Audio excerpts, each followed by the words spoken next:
අයිබෝන් සුබ සන්ධයක් යාව. ඉතින් අද ඊටම විශේෂ තරගයක් 2026 T20 ලෝක කුසලාන තරඟාවලිය. මොකද මම හිතන්නේ ලෝකයේ ක්‍රිකට් බලන සියලු දෙනා බලන් ඉන්න තරගය තමයි අද පැවැත්වෙන සූදානම් වෙන්නේ. ඒ වගේම මේ සිම්බාබ්වේ කණ්ඩායම කරපු පෙරළියත් සමග හෙට තරගයක් එහෙම නැත්නම් ශ්‍රී ලංකා සහ ඕස්ට්‍රේලියා තරගයක් වෙනකට උණුසුමක් ඇතිලා තියෙනවා. මොකද හැමෝම හිතන් හිටියේ මේ ගෲප් 4න් ලොකුම කලබලයක් එන්නේ ගෲප් D එක. එහෙම නැත්නම් නවසීලන්තය, දකුණු අප්‍රිකාව සහ ඇෆ්ගනිස්තාන හිටපු ගෲප් එක. ඊට කලින් තිබ්බා බංග්ලාදේශය, වෙස්ට් ඉන්ඩීස් සහ ඉංග්ලන්ඩ් හිටපු ගෲප් C එකක්. මේ වගේ ලොකු ලොකු කලබලෙන් තිබ්බ ගෲප් එකක්. ඒක නැති වුණා ස්කොට්ලන්තය, බංග්ලාදේශ, රාජේෂත් එක්ක. දැන් ලොකුම කලබලේ තියෙන ගෲප් B එකේ. මොකද අපි දන්නවා ගෲප් D එකේනොත් දැන් ඇෆ්ගනිස්තානය out of the world cup තාමත් සුළු සම්භාවිතාවක් තියෙන උන් සුපර් 8 යන්න. අපි දන්නවා ගෲප් 4 ගත්තොත් ගෲප් A එකෙන් ඉන්දියා, පාකිස්තාන උන්ගේ තැන තහවුරු කරගෙන ඉවරයි. කවුද නම්බර් 1 නම්බර් 2 වෙන්නේ කියන එක තීරණය වෙනවා. ඉන් අනතුරු ගෲප් C එකෙත් යම්කිසි ආකාරයක පෙරළියක් වෙන්න තිබුණා.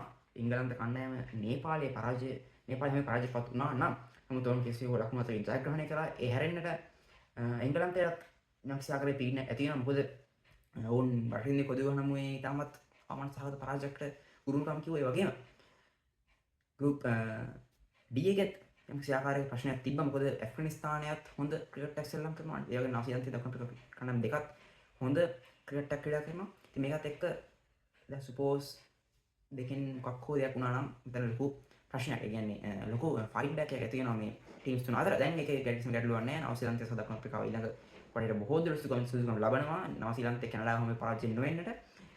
එම කණ්ඩායම් දෙක සුපර් 8 රටට යනවා. දැන් ප්‍රශ්නේ තියෙන්නේ ගෲප් B එකේ හෙට පැවැත්වෙන තරගය. හෙට පැවැත්වෙන තරගයේ ශ්‍රී ලංකාවේ ජයග්‍රහණය කරොත් කියන එකනේ ගැටලුව.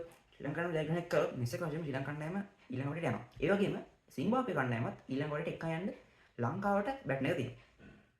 හැබැයි මොනේ මොහේතුකින් ශ්‍රී ලංකාව මේ තරගයේ පරාජයටපත් වෙලා ඉන් අනතුරු වෙන සිම්බාබ්වේ තරගයේ පරාජයටපත් වුණොත් ශ්‍රී ලංකා කණ්ඩායම සුපර් 8 රට යන්නේ නැහැ.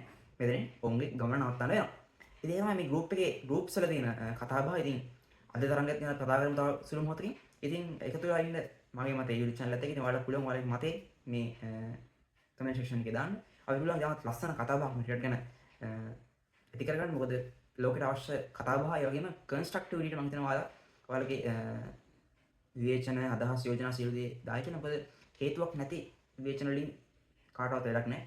ඔයාගේ අදහසක් තියෙනවා නම් ඔයාගේ මෙහෙම ටීම් එක මෙහෙමද හොඳයි, මේ ක්‍රීඩකයාවත් හොඳයි. ඉතින් ඒක ඔයාලට පුළුවන් හේතුවක් එක්ක මම මේ ඉන්නේ ෆැක්ට් එක මත මම මේ ක්‍රීඩකයා මෙතන යෝජනා කරනවා කියලා ෆෑන්ස්ට පුළුවන් අදහස් මේ පල්ලෙහා කමෙන්ට් සෙක්ෂන් එකේ සහ ඕනම තැනක ඔයාලට යොමු කරන්න පුළුවන්. ඉතින් අපි ඉල්ලන්නේ කන්ස්ට්‍රක්ටිව් ක්‍රිටිසිසම් කියන දේ ඔයාලා පුළුවන් තරම් කරන්න. මොකද නැත්තම් වෙන්නේ ඒකෙන් අනිත් වෙන මේ සමාජ මාධ්‍ය පාවිච්චි කරන අනිත් ක්‍රීඩකයන්ට සහ අනිත් පුද්ගලයන්ට හර්ට් එකක් කරනවා. ඉතින් ඒ හින්දා ඔයාලට යෝජනා කරනවා කන්ස්ට්‍රක්ටිව් ක්‍රිටිසිසම් පුළුවන් තරම් කරන්න. ඔයාලගේ අදහස් හේතුත් එක්ක පදමක් සහිත හේතු එක්ක ඉදිරිපත් කරන්න. ඉතින් ඒක තමයි මගේ ආරාධනය. එහෙනම් එකතුලා ඉන්න තාත් මෙයාගේ ප්‍රශ්න ක්‍රිකට් තොරතුරු දැනගන්න සහ ඉදිරියේ එන සියලු ක්‍රිකට් තොරතුරු අපි ලෑස්තිලා ඉන්නවා කියලා බෙදා ගන්න. එහෙනම් good luck.